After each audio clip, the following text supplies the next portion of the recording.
ಮಿತ್ರ ನಮಸ್ಕಾರ. ನಮ್ಮ ಹಿರಿಯರೆಲ್ಲರೂ ಕೂಡ ಪೊಲೀಸ್ ಯೂನಿಫಾರ್ಮ್ ನಿಂದ ಹಿಡಿದು ಮಿಲಿಟರಿ ಯೂನಿಫಾರ್ಮ್ ವರೆಗೆ ಬಹಳಷ್ಟು ಗೌರವವನ್ನು ಕೊಡ್ತಾ ಇದ್ರು, ಹಾಗೆ ಅದರ ಮೇಲೆ ಬಹಳಷ್ಟು ರೆಸ್ಪೆಕ್ಟ್ ಅನ್ನ ಇಟ್ಟಿದ್ರು.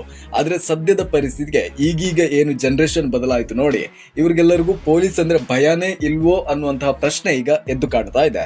ಇಷ್ಟೆಲ್ಲ ಪೀಠಿಕೆಯನ್ನ ಏನಕ್ಕೆ ಹಾಕ್ತಾ ಇದ್ದೀನಿ ಅಂತ ಹೇಳಿದ್ರೆ, ಮಂಡ್ಯದಲ್ಲಿ ಒಂದು ಘಟನೆ ನಡೆಯುತ್ತೆ. ಏನು ಅಂತ ಹೇಳ್ತೀನಿ, ಕೇಳಿಸ್ಕೊಳ್ಳಿ. ಮಂಡ್ಯದಲ್ಲಿ ಒಬ್ಬ ವ್ಯಕ್ತಿಯನ್ನ ಒಬ್ಬ ಪೊಲೀಸ್ ಅಧಿಕಾರಿ ಒಬ್ರು ಯೂನಿಫಾರ್ಮ್ ಇರುವಾಗ್ಲೇ ಆತನನ್ನ ಅರೆಸ್ಟ್ ಮಾಡೋದಿಕ್ಕೆ ಅಂತ ಹೇಳ್ತಾರೆ. ಅವರ ಯೂನಿಫಾರ್ಮ್ಗೆ ರೆಸ್ಪೆಕ್ಟ್ ಕೊಡದೆ ಈತ ಏನ್ ಮಾಡ್ತಾರೆ, ನಾನು ಬರೋದಿಲ್ಲ, ನಾನೇನು ತಪ್ಪು ಮಾಡಿಲ್ಲ ಅನ್ನುವಂಥ ರೀತಿಯಲ್ಲಿ ಕೆಲವೊಂದು ವಾದ ನಡೆಯುತ್ತೆ. ಆ ವಾದ ಏನಿದೆ ನೋಡಿ, ಆ ವಿಡಿಯೋನ ಲಾಸ್ಟ್ ಅಲ್ಲಿ ಹಾಕ್ತೀನಿ, ಕೇಳಿಸ್ಕೊಳ್ಳಿ ಏನೆಲ್ಲ ಮಾತಾಡ್ಕೊಂಡಿದ್ದಾರೆ ಅಂತೇಳಿ. ಏನ್ ಮಾಡ್ತಾರೆ ಅಂತ ಹೇಳಿದ್ರೆ, ನಾನು ತಪ್ಪೇ ಮಾಡಿಲ್ಲ, ನನ್ನನ್ನು ಏನಕ್ಕೆ ಅರೆಸ್ಟ್ ಮಾಡ್ತಾ ಇದ್ದೀರಾ ಅನ್ನುವಂಥ ಕೆಲವೊಂದು ಕ್ವಶನ್ ಅನ್ನ ಕೇಳ್ತಾರೆ. ಬಟ್ ಈ ಪೊಲೀಸ್ ಅಧಿಕಾರಿ ಏನಿದ್ದಾರೆ ನೋಡಿ, ಅವರಲ್ಲಿ ಆನ್ಸರ್ ಕೊಡೋದಿಲ್ಲ. ಅಂತ ಹೇಳಿದ್ರೆ ಆ ವಿಡಿಯೋದಲ್ಲಿ ಸ್ಪಷ್ಟವಾಗಿ ಕಾಣ್ತದೆ, ಅವರಲ್ಲಿ ಏನು ಅಂತ ಹೇಳೋದಿಲ್ಲ, ರೀಸನ್ ಏನು ಅಂತ ಹೇಳೋದಿಲ್ಲ. ಏನಾದ್ರೂ ಒಂದು ಕಾರಣ ಇದ್ದೇ ಪೊಲೀಸ್ ಅಧಿಕಾರಿಗಳು ವಿಚಾರಣೆಗೂ ಅಥವಾ ಏನಾದ್ರೂ ಒಂದು ರೀಸನ್ ಇಂದ ಪೊಲೀಸ್ ಸ್ಟೇಷನ್ಗೆ ಕರೀತಾರೆ. ಯಾರೂ ಕೂಡ ಸುಖ ಸುಮ್ಮನೆ ಪೊಲೀಸ್ ಸ್ಟೇಷನ್ಗೆ ಯಾರನ್ನು ಕರ್ಕೊಂಡು ಹೋಗೋದಿಲ್ಲ. ಇದಂತೂ ಸಾಮಾನ್ಯ ಒಬ್ಬ ವ್ಯಕ್ತಿಗೂ ಕೂಡ ನೆನಪಿರ್ಬೇಕಾದಂತಹ ವಿಚಾರ. ಏನ್ ನಡೆಯುತ್ತೆ, ಈ ವ್ಯಕ್ತಿ ಏನ್ ಮಾಡ್ತಾರೆ ಅಂತ ಹೇಳಿದ್ರೆ, ಆ ಪೊಲೀಸ್ ಅಧಿಕಾರಿ ಯೂನಿಫಾರ್ಮ್ಗೂ ಮರ್ಯಾದೆ ಕೊಡದೆ ಆ ಪೊಲೀಸ್ ಅಧಿಕಾರಿಯ ಮೇಲೆ ಕೈ ಮಾಡ್ತಾರೆ. ಕೈ ಮಾಡಿ ಅವರನ್ನ ನೆಲಕ್ಕೆ ಬಡಿತಾರೆ. ನೆಲಕ್ಕೆ ಬಡದಂತಹ ಟೈಮ್ನಲ್ಲಿ ಅದರ ಮೇಲೆ FIR ಆಗುತ್ತೆ, ಅದು ಬೇರೆ ವಿಷಯ. ಕರ್ತವ್ಯದಲ್ಲಿದ್ದಂತಹ ಪೊಲೀಸ್ ಅಧಿಕಾರಿಯ ಮೇಲೆ ಹಲ್ಲೆ ಆಯ್ತು ಅನ್ನುವಂಥ ರೀಸನ್ಗೆ FIR ಆಗುತ್ತೆ. ಆದ್ರೆ ಇಲ್ಲಿ ಏನ್ ನಡೀತಿದೆ ಅಂತ ಹೇಳಿದ್ರೆ, ಭಯ ಇಲ್ಲ ಜನಗಳಿಗೆ ಅಂತೇಳಿ. ಇನ್ನು ಒಂದು ವಿಚಾರವನ್ನ ನಾವು ನೆನಪಲ್ಲಿ ಇಟ್ಕೊಳ್ಬೇಕು. ಯಾವುದೇ ಪೊಲೀಸ್ ಅಧಿಕಾರಿಗಳು ನಮ್ಮನ್ನ ಕರಿತಾ ಇದ್ದಾರೆ ಅಂತ ಹೇಳಿದ್ರೆ ಧೈರ್ಯವಾಗಿ ಪೊಲೀಸ್ ಸ್ಟೇಷನ್ಗೆ ಹೋಗಿ ಆನ್ಸರ್ ಕೊಡ್ಬೋದಲ್ವಾ? ಅದರ್ವೈಸ್ ಏನು ವಿಚಾರಣೆ ಮಾಡ್ತಾರೆ, ಸುಖ ಸುಮ್ಮನೆ ಯಾರು ಕೂಡ FIR ನ ದಾಖಲು ಮಾಡಿ ನಮ್ಮ ಮೇಲೆ ನಮ್ಮನ್ನ ಜೈಲಿಗೆ ಕಟ್ಟೋದಕ್ಕೆ ಸಾಧ್ಯ ಇಲ್ಲ. ಇನ್ ಕೇಸ್ ಏನಾದ್ರೂ ಪ್ರೂಫ್ಸ್ ಇದೆ ತಾನೇ ಇದೆಲ್ಲ ಮಾಡ್ತಾರೆ. ಇದನ್ನೆಲ್ಲ ನೆನಪಲ್ಲಿ ಇಟ್ಕೊಳ್ಬೇಕಾಗುತ್ತೆ ಸಾಮಾನ್ಯ ಜನಗಳು. ಹಾಗೇನೆ ಒಬ್ಬ ಕರ್ತವ್ಯ ನಿರತ ಪೊಲೀಸ್ ಅಧಿಕಾರಿಯ ಮೇಲೆ ಈ ರೀತಿಯಾದಂತಹ ಹಲ್ಲೆ ನಡೆಯುತ್ತೆ ಒಬ್ಬ ಸಾಮಾನ್ಯ ಪ್ರಜೆಯಿಂದ, ಅದು ಕೂಡ ಭಾರತದ ಸಾಮಾನ್ಯ ಪ್ರಜೆಯಿಂದಲೇ ಅಂತ ಹೇಳಿದೆ. ಹೊರಗಿನಿಂದ ಬಂದವರ ಕತೆ ಏನು ಯೋಚನೆ ಮಾಡ್ಬೇಕಲ್ಲ. ನಮಗೆ ನಮ್ಮ ಪೊಲೀಸ್ ಮೇಲೆ ರೆಸ್ಪೆಕ್ಟ್ ಇಲ್ಲ ಅಂತ ಹೇಳಿದ್ರೆ, ನಮ್ಮದೇ ಪೊಲೀಸ್ ಅಧಿಕಾರಿಗಳ ಮೇಲೆ ರೆಸ್ಪೆಕ್ಟ್ ಇಲ್ಲ ಅಂತ ಹೇಳಿದ್ರೆ, ಮುಂದೆ ಆಗುವಂತಹ ಘಟನೆಯನ್ನ ಊಹಿಸೋಕ್ಕೂ ಸಾಧ್ಯ ಇಲ್ಲ. ಒಂದು ಮಾತನ್ನ ಹೇಳ್ತೀನಿ, ಕೇಳಿಸ್ಕೊಳ್ಳಿ. ನಮ್ಮ ಮಿಲಿಟರಿ ಪಡೆಯಿಂದ ಹಿಡಿದು ನಮ್ಮ ಪೊಲೀಸ್ ಅಧಿಕಾರಿಗಳವರೆಗೆ ನಮಗೆ ಏನು ರಕ್ಷಣೆ ಕೊಡ್ತಾ ಇದ್ದಾರೆ ನೋಡಿ. ಇನ್ ಕೇಸ್ ಒಂದು ದಿನ ಅವರು ಆ ಡ್ಯೂಟಿನ ನಿಲ್ಲಿಸ್ಬಿಡ್ಲಿ, ಅವ್ರು ಒಂದು ದಿನ ಆ ಡ್ಯೂಟಿನ ನಿಲ್ಲಿಸಿದ್ರೆ ನಮಗೆ ಏನು ನಷ್ಟ, ನಾವು ಯಾವ ರೀತಿ ಬದುಕ್ಬೋದು ಅನ್ನೋದನ್ನ ಖಂಡಿತವಾಗ್ಲೂ ತೋರಿಸ್ತಾರೆ. ಯಾವುದೇ ವ್ಯಕ್ತಿಯ ಮೇಲೆ ಆ ರೀತಿಯಾದಂತಹ ಹಲ್ಲೆ ಮಾಡೋದಕ್ಕೆ ಯಾರಿಗೂ ಕೂಡ ಅಧಿಕಾರನೇ ಇಲ್ಲ. ಫಸ್ಟ್ ಆಫ್ ಆಲ್ ಯಾರಿಗೂ ಕೂಡ ಅಧಿಕಾರನೇ ಇಲ್ಲ.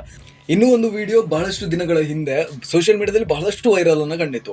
ಏನು ಅಂತ ಕೇಳಿದ್ರೆ, ಒಬ್ಬ ಅಧಿಕಾರಿಯ ಮೇಲೆ ಒಬ್ಬ ವ್ಯಕ್ತಿ, ಸಾಮಾನ್ಯ ವ್ಯಕ್ತಿ ಹಲ್ಲೆಯನ್ನ ಮಾಡ್ತಾನೆ. ಹಲ್ಲೆ ಮಾಡಿದಂಥ ಸಂದರ್ಭದಲ್ಲಿ ಆತನ ಮೇಲೆ FIR ಕೂಡ ದಾಖಲಾಗಿದೆ ಅನ್ನುವಂಥ ವಿಚಾರ ಬಹಳಷ್ಟು ಕಡೆ ವೈರಲ್ ಆಗಿತ್ತು. ಅದಕ್ಕೆ ಜನ ಕೂಡ ಕಾಮೆಂಟ್ಸ್ ಅನ್ನು ಹಾಕಿದ್ರು, ಪೊಲೀಸರದೇ ತಪ್ಪು, ಪೊಲೀಸರು ಜನಸಾಮಾನ್ಯರ ಮೇಲೆ ಹಲ್ಲೆ ಮಾಡುವಂತಹ ಅಧಿಕಾರವನ್ನ ಹೊಂದಿಲ್ಲ ಅನ್ನಂತು.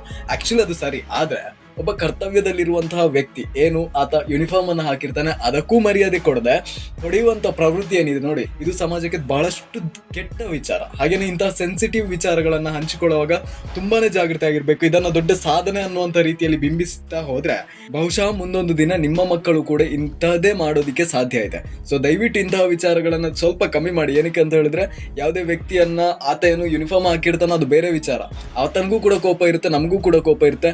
ಆದ್ರೆ ಈ ರೀತಿಯಾದಂತಹ ಟೈಮ್ನಲ್ಲಿ ತಾಳ್ಮೆಯಿಂದ ವ್ಯವಹರಿಸೋದು ತುಂಬಾನೇ ಮುಖ್ಯ ಆಗಿರುತ್ತೆ. ಹಾಗೇನೆ ನಾವೇನೋ ಸಾಚಾ ಕೆಲಸ ಮಾಡಿ ನಾವು ಪೊಲೀಸ್ ಸ್ಟೇಷನ್ಗೆ ನಮ್ಮನ್ನ ಕರೆಯೋದಿಲ್ಲ, ಅದನ್ನ ನಾವು ದಯವಿಟ್ಟು ತಿಳ್ಕೊಬೇಕಾಗುತ್ತೆ. ಕರಿತಾ ಇದ್ದಾರೆ ಅಂತ ಹೇಳಿದ್ರೆ ಏನಾದ್ರೂ ಒಂದು ರೀಸನ್ ಇರುತ್ತೆ. ಒಂದು ನಾವು ತಪ್ಪು ಮಾಡಿರ್ತೀವಿ, ಇಲ್ಲ ಅಂತ ಹೇಳಿ ತಪ್ಪು ಮಾಡದೆ ಅವರು ಬೇರೆ ವಿಚಾರಕ್ಕೆ, ಬೇರೆ ಕೇಸ್ಗೆ ಕಡ್ದಿರ್ಬೋದು. ವಿಚಾರಣೆ ಅನ್ನೋದು ಹೀಗೇನೆ ನಡೆಯುತ್ತೆ. ಅದನ್ನ ಜನಸಾಮಾನ್ಯರು ಅರ್ಥ ಮಾಡಿಕೊಳ್ಳುವಂತಹ ಬುದ್ಧಿಯನ್ನ ಯಾವ ಕಲಿತಾರೋ ಗೊತ್ತಿಲ್ಲ. ಹಾಗೇನೆ ಕೊನೆಯದಾಗಿ ಒಂದು ಮಾತು, ರಕ್ಷಣೆ ಮಾಡುವಂತಹ ರಕ್ಷಕರಿಗೇನೆ ಇಂತಹ ಪರಿಸ್ಥಿತಿ ಬರ್ತಾ ಇದೆ ಅಂತ ಹೇಳಿದ್ರೆ, ನಮ್ಮಗಳ ಸಾಮಾನ್ಯ ಪ್ರಜೆಗಳ ಪರಿಸ್ಥಿತಿ ಏನಾಗಿರ್ಬೋದು ಅನ್ನೋದನ್ನ ದಯವಿಟ್ಟು ಯೋಚನೆ ಮಾಡಬೇಕಾಗುತ್ತೆ.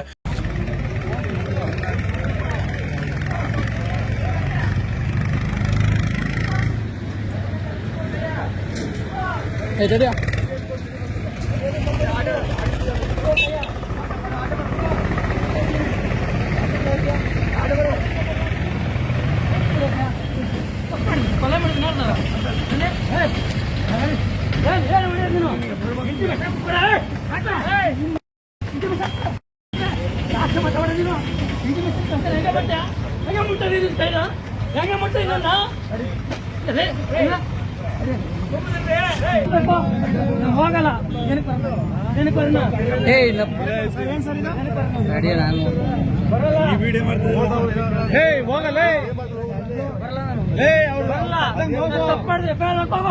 ಬರಲ್ಲ ಹೇಳ್ತಾ ಇಲ್ವಾ? ಸ್ಟೇಷನ್ಗೆ ಏನಕ್ಕೆ ಬರ್ಬೇಕು? ಕಳ್ತನ ಮಾಡಿದ್ದೀನ ಹೇಳು. ಆಯ್ತು ನಡಿ ಹೋಗು ನೀನು. ನಾನು ಬರಲ್ಲ ಅಂತ, ಬರಲ್ಲ ನಾನು ಬರಲ್ಲ. ಏನಕ್ಕೆ ಬರಲ್ಲ? ಬಿಡ್ಸವನ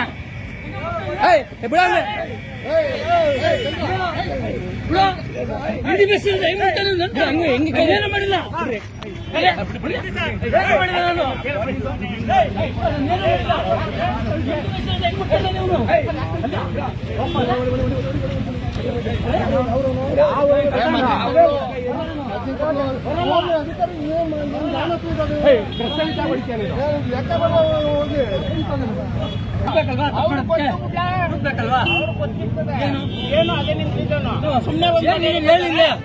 ಹೇಳಿ ರೀಸನ್ ಏನಂತ ಹೇಳಿ. ರೀಸನ್ ಹೇಳಿ ಮಾಡ್ಲಿ.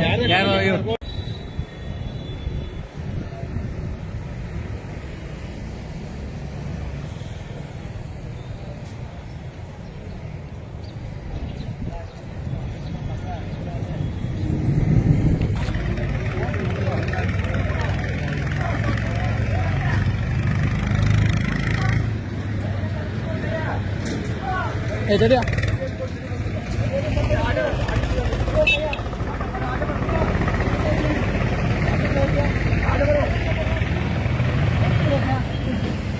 ಕೊಲೆ ಮಾಡಿ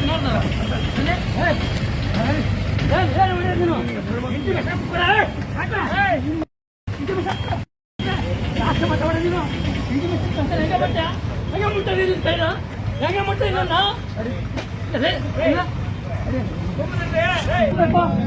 ಹೋಗಲ್ಲ.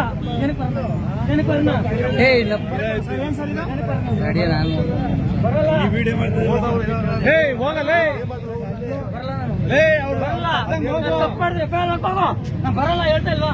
ಸ್ಟೇಷನ್ಗೆ ಏನಕ್ಕೆ ಬರ್ಬೇಕು? ಕಳ್ತನ ಮಾಡಿದ್ದೀನ ಹೇಳು. ಆಯ್ತು ನಡಿ ಹೋಗು ನೀನು. ನಾನು ಬರಲ್ಲ ಅಂತ, ಬರಲ್ಲ ನಾನು ಬರಲ್ಲ. ಏನಕ್ಕೆ ಬರಲ್ಲ?